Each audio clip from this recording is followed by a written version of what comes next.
Bienvenido, Siriaco, al rumbo de la tarde. Bienvenido, Siriaco. Bueno, ¿cómo están ustedes? Están hablando de arte culinario, de cocinar, gastronomía. No, estamos hablando de machismo y de feminismo. Machismo, no, leninismo. pero yo pienso que los hombres también tienen que... Déjame decirte que los chefs, en su gran mayoría, son hombres, ¿eh? Sí. Y eso es un elemento que llama la atención en ese sentido. Sin embargo, en las casas esas labores siempre las hacen las mujeres, pero básicamente yo creo que debe ser una labor compartida y todos los que están ahí saben cocinarlo. Colombo me no sabe imagino, cocinar nada, ni Rudy tampoco, no Georgie. sabe cocinar. No, hombre. Antonio, hablemos de las medidas que anunció el presidente de la República anoche en su discurso para ayudar a paliar la situación que enfrenta el país producto de la guerra entre Rusia y Ucrania, subida de los precios, subida de los combustibles. El presidente anunció subsidios, pero también anunció la posibilidad no, que va a mandar al Congreso Nacional un proyecto de ley para congelar los precios, para reducir los impuestos o eliminar los impuestos a muchos productos de la canasta básica. ¿Eso cómo impactaría nuestro mercado? Mira, lo primero que hay que decir, Yurka, es que las medidas que se han tomado, que son medidas especiales, en un contexto de una crisis global, de una crisis geoeconómica, geopolítica, donde está involucrado una nación que quizás muchos desconocían, pero que es prácticamente el granero de Europa, con una capacidad y una dotación de recursos extraordinarios de producción de commodities agrícolas, de minerales, que es el caso de Ucrania.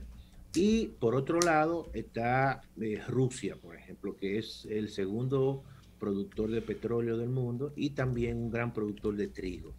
Todos esos elementos han alterado los mercados de los hidrocarburos.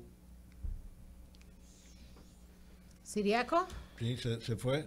Ah, bueno, se fue del Zoom, pero ya estamos volviendo a contactarlo. Estamos volviendo a entrar en contacto con el economista Antonio Siriaco, que nos habla de las medidas que anunció el presidente de la República anoche y cómo esto impactaría no solamente nuestro mercado, cómo impactaría también los hogares, su presupuesto, cómo impactaría la seguridad alimentaria. Así es que en lo que conseguimos a Antonio Siriaco para hablarnos de estos temas que tanto le interesan a la gente, porque cuando comenzamos a ir al supermercado, inmediatamente comenzaron los intercambios en Ucrania, comenzaron a subir los precios. Dicho sea de paso, eran productos que segurito que tenían los comerciantes hace rato, claro, pero se aprovechan, claro, porque son abusadores. A esas medidas yo le sumaría, señor presidente, se escucha, vigilar. Ahora sí lo oímos. Sí, adelante. No, y yo le decía que básicamente esa zona, que es una zona que es una gran productora de commodities agrícolas y también de hidrocarburos y combustible, esto claramente que está afectando la República Dominicana. Las medidas que tomó el presidente de la República, que son medidas que yo creo que van por la vía correcta, ¿no? En el sentido de que está creando una serie de medidas, acciones, subsidios que no van a resolver el problema, pero en cierta manera amortiguan los efectos que estos incrementos en los precios de los hidrocarburos, en el precio de los combustibles y también en el precio de los insumos agrícolas están afectando los costos de producción en la República Dominicana y básicamente en aquellos bienes que son de primera necesidad. Ahora, las medidas son temporales. Las medidas, incluso el mismo presidente de la República ha hablado en un tiempo de 4 a 6 meses. Y la gran pregunta, y llama la atención, es cómo se va a financiar todas estas medidas. Esa es la gran pregunta, ciertamente. Claramente que la situación que ha generado la inflación te ha alterado todo el marco macroeconómico y presupuestario. Yo pienso que, por ejemplo, en el presupuesto del año en curso se estableció un precio del petróleo a $62 y ya va por encima de los $100. ¿Qué significa eso? Por ejemplo, si en promedio supongamos que durante todo el año el precio del petróleo se mantiene en $92, eso significa que adicionalmente el gobierno tendrá que buscar $30 para, evidentemente, cubrir una factura petrolera que posiblemente este año, si se mantienen esos precios del petróleo, va a tener el monto de alrededor de 6.500 millones de dólares, cuando el año pasado fue alrededor de 4.000 millones de dólares. Hay que tomar en consideración que en el país se importan, incluyendo petróleo, derivados y todo tipo de combustible, 78 millones de barriles. JP Morgan lo sitúa posiblemente a $180 el barril a final de año y Bank of America en el resumen del primer trimestre lo sitúa que podría estar alrededor de $200 a final de año. Todo eso es una malísima noticia porque claramente yo no, si eso llega a materializarse, Rudy, va a haber un proceso de una gran recesión en el mundo. La pregunta es, ¿soporta este país eso? No. Difícil. No lo soporta. Imposible. O sea, de ninguna manera. Mira, Colombo, precisamente el presidente ayer fue muy cauto, porque dijo, las medidas que voy a tomar son medidas temporales, y habló de un horizonte temporal de 4 a 6 meses. ¿Por qué? Porque los recursos a lo mejor no dan para más, y tendrá que hacer un presupuesto complementario para buscar recursos adicionales, y eso significa mayor endeudamiento. Por ejemplo, el gobierno estimó este año que el déficit iba a ser un 3%, pero ya eso no es posible. No creo. Nosotros pensamos que con las medidas que se han tomado y el nivel de financiamiento que eso requiere, por lo menos el déficit se va a un 4 o 4.5% del PIB. Estamos hablando de casi 100.000 millones. De manera que todo esto, en cierta manera, le genera a todos los niveles al gobierno problemas de un financiamiento y recursos que tiene que buscar para seguir subsidiando. El caso, por ejemplo, de los productores y básicamente de aquellos que producen bienes básicos, arroz, pollo, carne de cerdo, grasa comestible, todo eso, sus costos se incrementan. Y entonces tienen que trasladarle esos incrementos de precios a los consumidores. Y ahí viene el problema. Entonces, la gente puede comenzar a demandar, que eso, en cierta manera, muchos bancos centrales lo han querido evitar, esa espiral inflacionaria, precios altos, luego entonces pide aumento de salario, precios, salario, y eso es básicamente una situación que, si se llega a eso, claramente se le puede ir de las manos la inflación en la República Dominicana. Mira, nosotros estimamos que con los niveles de inflación de los primeros meses... Siriaco, te voy a interrumpir brevemente para decirte que la policía hoy no está dando fundas, sino dando flores. Aquí están repartiendo flores entre las mujeres. Pero bueno, Colombo, tú sabes que los tiempos han cambiado bastante. Es bastante.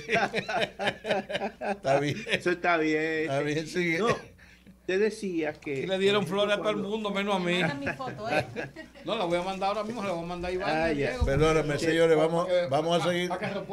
Perdón, vamos a seguir hablando de un tema serio. Sí, mira, te decía Colombo que, por ejemplo, cuando tú estimas con los primeros datos de inflación este año, uno se asusta, porque uno dice, bueno, si la inflación el año pasado fue de 8.5 en promedio, este año con los primeros datos, y si tú la proyectas, te puede llegar a un 12, a un 13%. Es decir, que eso hacía tiempo que no se veía eso en la economía dominicana, porque había todo un proceso de estabilidad macroeconómica, estabilidad en los precios. Pero claramente la situación internacional, la geoeconomía, está alterando no solamente a economías como la República Dominicana. Claro, está alterando todo. Todo lo está alterando. Entonces, ahora déjame preguntarte, si mañana llega a solucionar el caso de Ucrania, Rusia, que vuelva la paz, que se retiren las tropas, etcétera, entonces tendremos un proceso de reversión de todo esto, obviamente, ¿verdad? ¿O tú crees que se quede qué sé yo, alguna herencia de esta crisis? No, yo creo que va a haber, si eso se soluciona y que todos esperamos que eso sea lo más pronto posible, claramente que va a haber un proceso de reversión, porque lo primero que va a ocurrir es que el gobierno va a tener un respiro en sus finanzas públicas y eso le va a permitir cumplir con una serie de metas que se ha trazado. Por ejemplo, el gobierno este año estimó que la inversión pública iba a ser un 3% del PIB. A lo mejor va a ser menos, porque una parte importante de esos recursos quizás no lo dedique a lo que quiere terminar o a lo que quiere avanzar. Al contrario, va a usar más de la cuenta, porque si lo destina para esto va a ser peor. Claro, entonces gran parte de del proceso de reordenación de las partidas presupuestarias es que van a haber muchos proyectos que no van a concluirse y gran parte de esos recursos lo van a destinar a programas que son de contingencia. Ahora, desaparece de todo esto y evidentemente eso va a ser un respiro para todo el mundo, ¿no? Porque el gobierno va a tener más recursos, los niveles de precio tenderán a bajar, el coste de la canasta básica va a comenzar a estabilizarse y eso le quita presión obviamente a los hogares dominicanos y a todo el mundo, porque no es lo mismo cuando tú tienes constantemente incrementos de precios y que va al supermercado, que va a los grandes centros de consumo y que las cosas se van incrementando. Es decir, la inflación al final es el peor de todos los impuestos, porque afecta incluso mucho más a aquellos que tienen más riqueza, pero también afecta a los que tienen mucha riqueza. Claro, en una proporción mucho menor, pero le disminuye su riqueza. De manera que la mejor solución es que esto ya se llegue a un acuerdo rápido, que evidentemente no se vislumbra esa situación. Bueno, si no se vislumbra una solución rápida, esto pudiera aumentar y probablemente no terminar en este año. Porque mira esto, Diurka, por ejemplo. Estados Unidos acaba de anunciar, Biden, que no va a comprar petróleo de Rusia.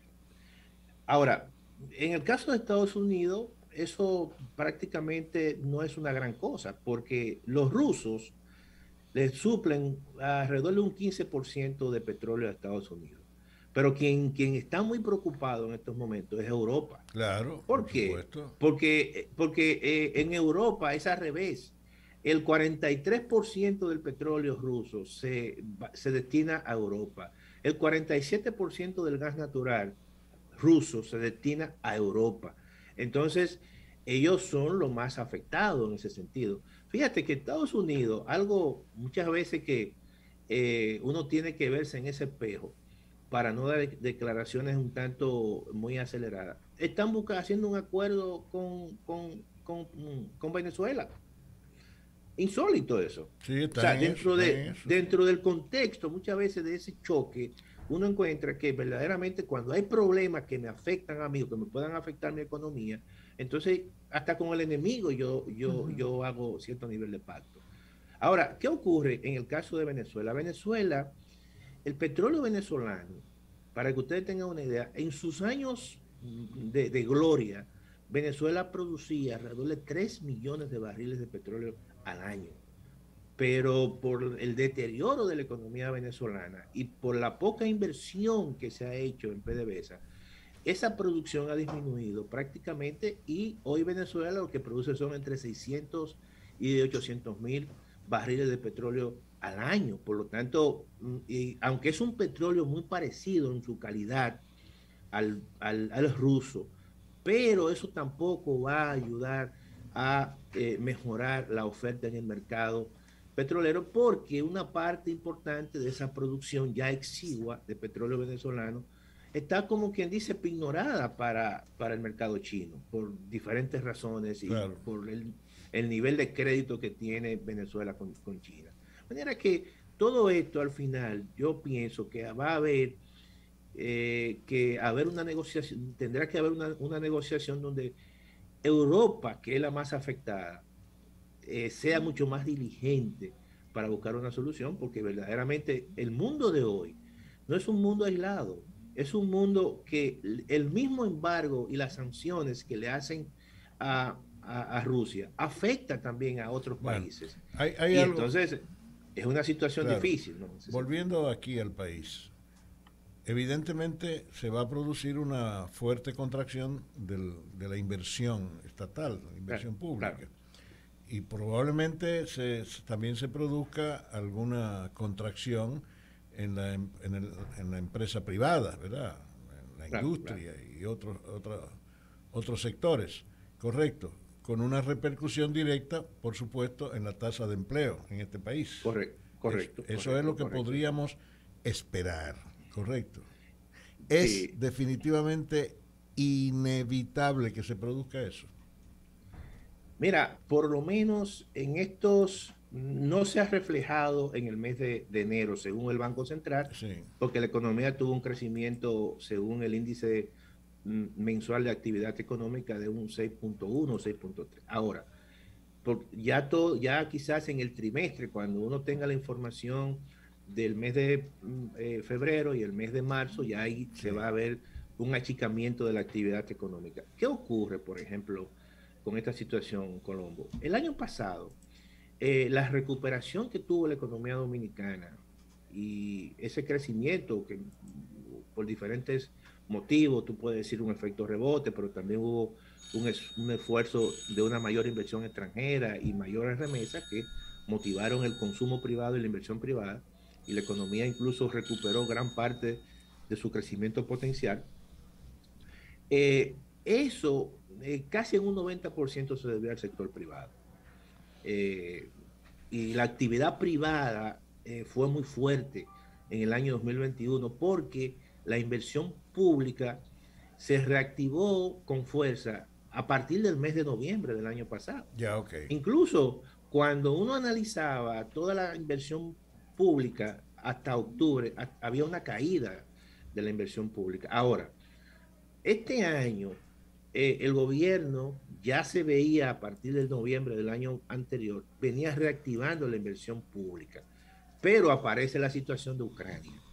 Pero la actividad privada, por las medidas que ha tomado el Banco Central de incrementar su tasa de referencia de política monetaria, y que eso tendrá y tiene repercusiones en los incrementos de la tasa de interés del mercado, eso achica la inversión privada porque hace que el costo del dinero sea mucho más alto, y también achica el consumo privado, que son dos componentes del crecimiento de la economía. Por lo tanto, las medidas que se han tomado, lo que están y han provocado y provocarán que la actividad privada sea mucho más ralentizada. Y si a eso tú le sumas que por las razones de las contingencias geopolíticas, el gobierno tendrá que disminuir su inversión pública, entonces la actividad económica que este año se había previsto que iba a crecer un 6% o 5.5%, va a crecer mucho menos. Por lo tanto, esta situación de la inflación lo que trae es dos fenómenos, que es el fenómeno de una ralentización de la actividad económica sumado a la inflación. Entonces, Antonio, yo creo que es una situación un tanto medio incómoda. Bueno, Antonio, ha sido muy, muy bien ilustrado todo el problema de tu parte. Qué bueno, qué bueno. Gracias, nos vamos a una pausa. Muchas gracias. Sí, a ustedes, cuídense mucho y cocinen bueno. Vamos a la pausa, regresamos enseguida con la gente aquí en El Rumbo de la Tarde.